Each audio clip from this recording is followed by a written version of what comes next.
नमोस्तु परमात्मने। परिपंच परमेश्वरी भगवान की जय हो। छंद क्रमांक 16 निकालें। यहाँ से उच्चारण करेंगे। छंद क्रमांक 16। त्यागाय श्रेयसे वित्तः अवित्तः संचिनोति स्वशरीरं स्वपंकेन श्नास्यामीति प्रियस्पति आरभ्य कामकान्।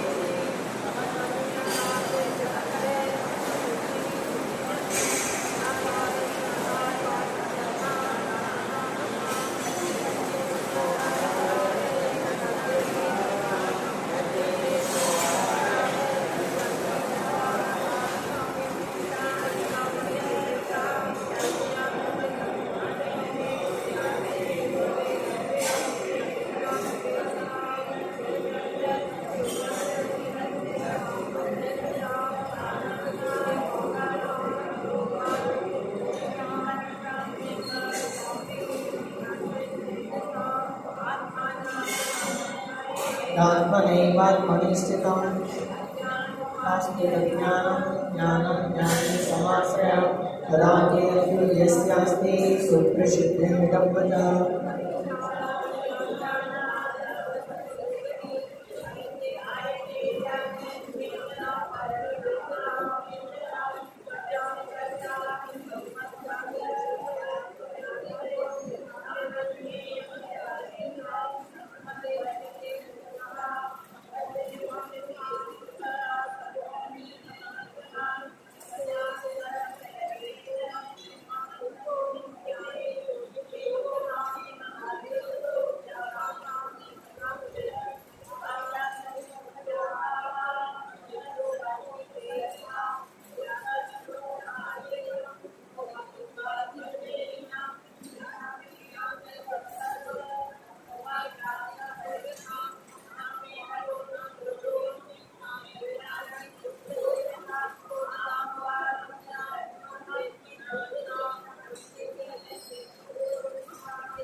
जय स्वरो भवा कुर्वन् परस्याज्यो दृश्यमानस्य लोकवत्।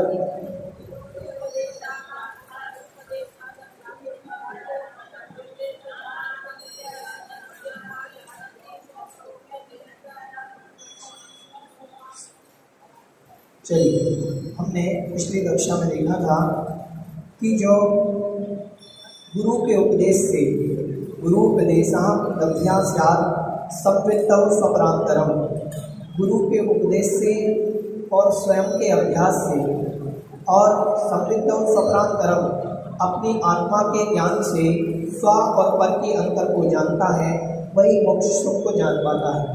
और जैसे ही उसने पर के निमित्त से जाना और पर के निमित्त से जानने के बाद जब वो आत्मा के आश्रित हो जाता है, आत्मा के द्वारा जब आत्मा को जानता है, तब उन व्यक्ति से उन मुनिराज से पूछा जाए कि उस आत्मा के गुरु कौन है, उनके गुरु कौन है। उस समय जब वो आत्मलीनता में मुनिराज आत्म ध्यान में लीन हो गए और उस आत्म ध्यान में लीन होने पर उनसे पूछा जाए कि आपके गुरु कौन, तो उस समय क्या कहा जाएगा, तो बता रहे हैं स्वस्मिन् सद्विलासित्वा, स्वस्मिन् सद्विलासित्वा, स्वस्मिन् सद्विलासित्वा, स्वस्मिन् सद्विलासित्वा दभीष्टव्यापकत्वतः, दभीष्टव्यापकत्वतः स्वयं हित प्रयोक्तृत्वा, स्वयं हित प्रयोक्तृत्वा,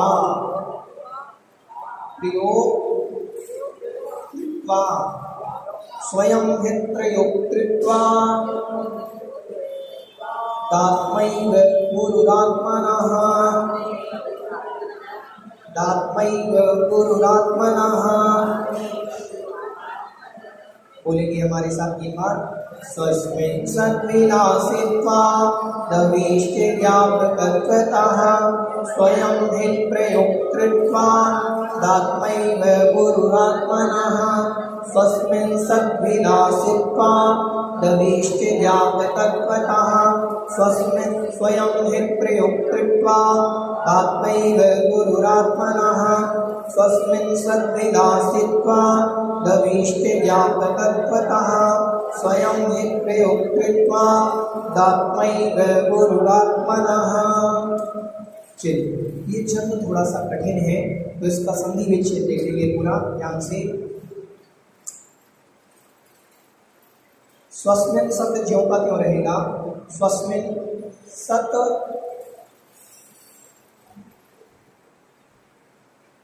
अभिलाषित्वा, अभिलाषित्वा निकलेगा, यहाँ से आ जाएगा। फिर जो ता था, यहाँ जो दा था तो ता बन गया वहाँ, तो यहाँ जो ता ऊपर चला गया तो यहाँ बचा आग। समझ में आ रहा है? तो अभीष्ट ज्ञापकत्वता। अब देखें, स्वयं हित प्रयोग कृत्वा, कृत्वा यहाँ भी ये जो दा है इसका ता बन जाएगा। तो प्रयोग कृत्वा, दा का ता वहाँ बन गया तो यहाँ पर बनेगा आ।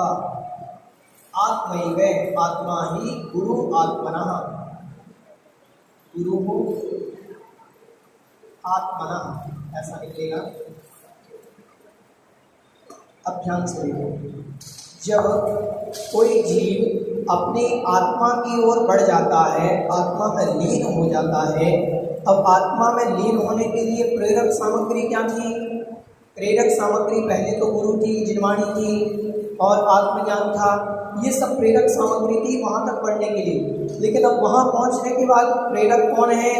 तो वहाँ प्रेरक आत्मा ही है और कोई नहीं है। अब वहाँ से आगे बढ़ने के लिए आत्मा ही गुरु है, हमारी आत्मा ही सब कुछ है, फिर गुरु की जरूरत नहीं। ध्यान से सुनो, बच्चे को माता पिता की उंगली की तब तक जरूरत पड़ती है जब तक वो चलना नहीं सीख पाता। चलता है, गिरता है, चलता है, गिरता है, और जैसे ही 3 वर्ष का हुआ, 2 वर्ष का हुआ, वो बिना उंगली के चलने लग जाता है, फिर जरूरत नहीं है। एक बार अगर कोई समझ जाए फिर किसी की आवश्यकता नहीं है।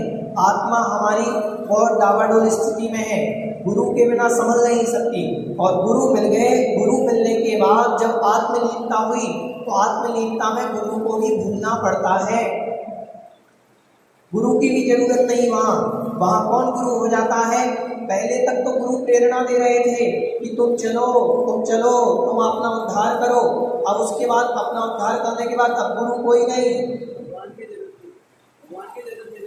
भगवान किसी की जरूरत नहीं होती फिर आत्मा को ना भगवान की कभी भी। इसलिए तो अरिहंत भगवान किसी को नमस्कार नहीं करते।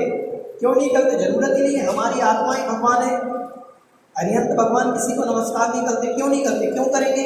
अरे 4 घातियां उसने नष्ट कर ली, किसी को नमस्कार करने की जरूरत नहीं, हमारी आत्मा ही स्वयं की गुरु है। तो गुरु की जरूरत वहां तक पड़ती है और उसके बाद गुरु की कोई जरूरत नहीं। तो कह रहे हैं स्वस्मिन, अपने में या अपने की, अपने आप की सद अभिलाषित्वा, जो अच्छी तरह से अभिलाषा करता है।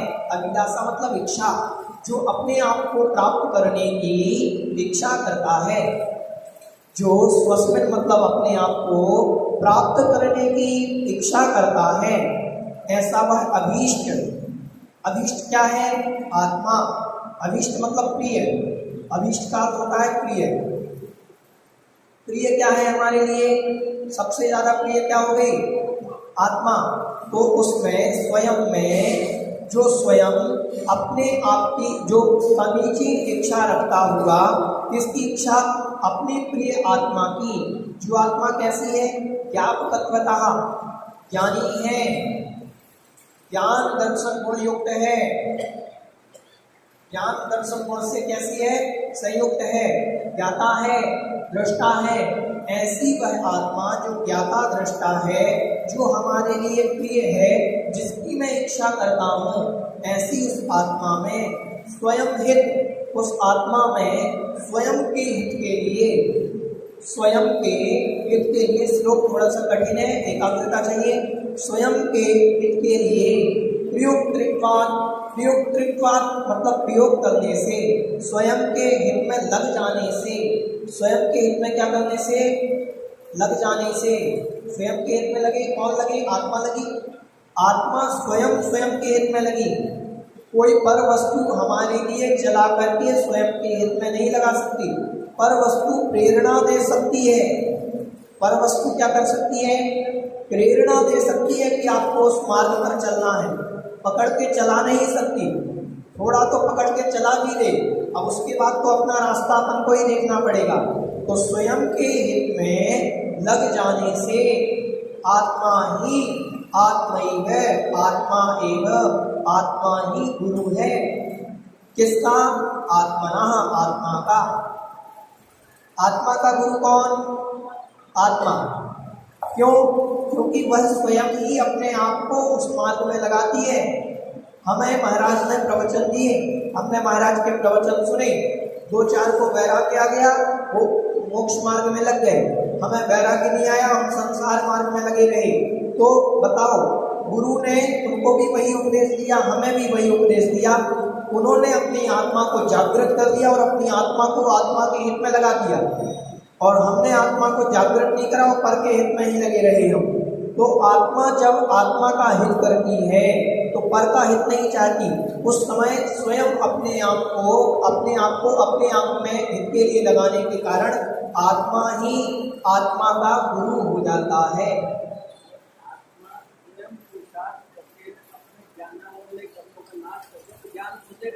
स्वतः प्रकट होता है। हाँ बिल्कुल, ज्ञान देखिए, आत्मा के लिए गुरु ने पहले प्रेरणा दी, इसीलिए पहले वाले श्लोक में उन्होंने ये कहा था कि आत्मज्ञान के लिए गुरु उपदेशा, बिना गुरु के उपदेश के आत्मज्ञान हो ही नहीं सकता। ध्यान से सुनो, जो देखो आगम बिल्कुल अगर अपन लेते हैं, जैसे सौनगढ़ी लोग हैं वो कहें कि हमें आत्मज्ञान की अनुभूति हो रही है, एक अपेक्षा से रहे, अपन देखें आत्मज्ञान तक वो पहुंचे, अरे आपने गुरु का उपदेश तो ग्रहण किया ही नहीं। बिना गुरु के उपदेश के आत्मज्ञान नहीं हो सकता। पहले तो चलाने वाला चाहिए, पहले गुरु समझाएगा, मोक्ष मार्ग में लगाएगा, मोक्ष मार्ग में लगाने के बाद समय सार बतलाएगा कि समय सार क्या है, आत्मा क्या है। अब उसके बाद अब समय सार, अब स्वयं समय सार में डूब गए तो बेड़ा पार, नहीं तो संसार में मझधार में डूबे रहेंगे। तो वहां पर गुरु कौन हो गया, फिर गुरु ने कह दिया गुरु आपको दीक्षा दे सकते हैं। आचार्य श्री ने दीक्षा दे दी साधु को भेज दिया बाहर, अब अपना कल्याण करो, चाहे अपना नाम कमाओ, जो करना वो करो। आचार्य श्री का काम कहाँ तक था, दीक्षा लेने का, उतना गुरु ने कर दिया। प्रेरणा दे रहे हैं कि अपने मार्ग में सचलता नहीं लाना, बस इतना कर सकते हैं, फिर भी आप अपनी आत्मा में सचलता लाओ। महाराज ने कहा सामायिक करना, अब सामायिक करते समय आप सो रहे हो कि सामायिक कर रहे हो, तो ये विचार ये तो अपनी आत्मा को करना पड़ेगा ना। गुरु तो उपदेश दे सकते हैं कि तुम सामायिक करो, लेकिन करना किसको पड़ेगा, आत्मा को करना पड़ेगा। अपनी आत्मा के हित के लिए आत्मा को ही पूरा कार्य करना पड़ेगा। तो आत्मा को जब पूरा कार्य करना पड़ा है तो उस समय जब आत्मलीनता होती है तब उस अवस्था में आत्मा को ही आत्मा का गुरु माना गया है, अन्य पर वस्तु को गुरु नहीं माना। समझ में आया। गौतम स्वामी के लिए जब केवल ज्ञान की प्राप्ति हुई, किस दिन प्राप्ति हुई थी केवल ज्ञान की, जिस दिन महावीर स्वामी को मोक्ष हुआ था। महावीर स्वामी को मोक्ष हुआ, अब मोक्ष जाने के बाद वहां पढ़ोगे, उनको राग था भगवान से, केवल ज्ञान नहीं हो रहा था उनको इतना राग था भगवान से, स्वयं मोक्ष गए। अब राग था तो थोड़ा दुखी हुए वो कि भगवान चलेगा मेरा क्या होगा। अब उनको ये भी जानकारी, देखो इतना 63 नदी के धारी होने के बावजूद भी उन्हें एक बार भगवान से राग हो गया कि हमारे भगवान हमारे गुरु चले गए, मोक्ष चलेगा, हमारा क्या होगा। तो विचार करते करते करते करते उन्होंने कहा एक दिन तो सबको जाना है, और जैसे ही वहां से ममत्व हटाया और शाम को केवल ज्ञान को भी हो गया। तो अपनी आत्मा की प्राप्ति के लिए गुरु से ही उनको छोड़ना पड़ता है, पर वस्तु से शरीर का भी त्याग, शरीर से भी उनको सारी वस्तुओं का त्याग करना पड़ता है। गुरु को, जिनवाणी को, भगवान को, सबको भूलना पड़ता है उस अवस्था में। सिर्फ आत्मा दिखती है, आत्मा के अलावा कुछ नहीं। आत्मा दिखती नहीं, अनुभूति में आती है। आत्मा तो अरूपी है, दिखेगी कभी नहीं। आत्मानुभूति में आती है, उस समय जो आत्मा की अनुभूति है वहाँ प्रेरक आत्मा ही होती है, इसलिए आत्मा ही आत्मा का गुरु है, ऐसा समझना चाहिए।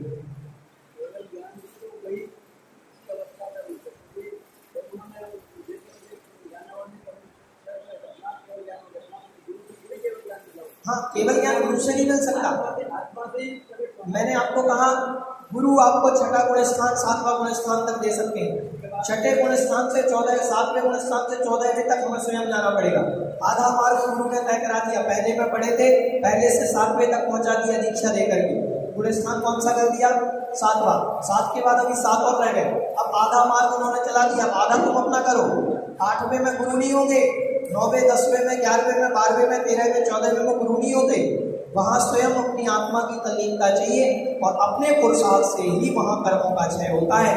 गुरु की वहाँ प्रेरणा नहीं होती, प्रेरणा तो पहले दी थी, उस प्रेरणा के कारण उसका प्रतिफल है कि वो स्वयं अपनी आत्मा को प्रेरक बनाएगा और आत्मा की प्रेरणा से ही वह केवल ज्ञान की प्राप्ति करेगा, अपने कर्मों का क्षय करेगा। समझ में आ रहा है? तो इस अवस्था में गुरु आत्मा ही आत्मा का गुरु होता है जब आत्मलीनता की अवस्था होती है। अपने आप को अभी ये मत समझना, हम लोग ये मत समझने लगे कि हमारे कोई गुरु नहीं आज से। समझो, हम अभी उस अवस्था तक नहीं पहुंचे। वो अवस्था आत्मा की तल्लीनता की होगी तब, नहीं तो आज से बोलो कि हमारी आत्मा ही गुरु है ना, हमारे आचार्य श्री गुरु है ना, सुधा सागर जी, ऐसा नहीं करना। हाँ, जब 7वें गुण स्थान में हम पहुंच जाएंगे फिर हमारे गुरु 7वें के ऊपर मोह छूटेगा। बोधि समाधि परिणाम शुद्धि स्वात्मोपलब्धि शिक्षौख्य सिद्धि चिंतामणि चिंतित वस्तु दाने त्वं वन्दे मानस्य ममस्तु देवी। नवाद्यम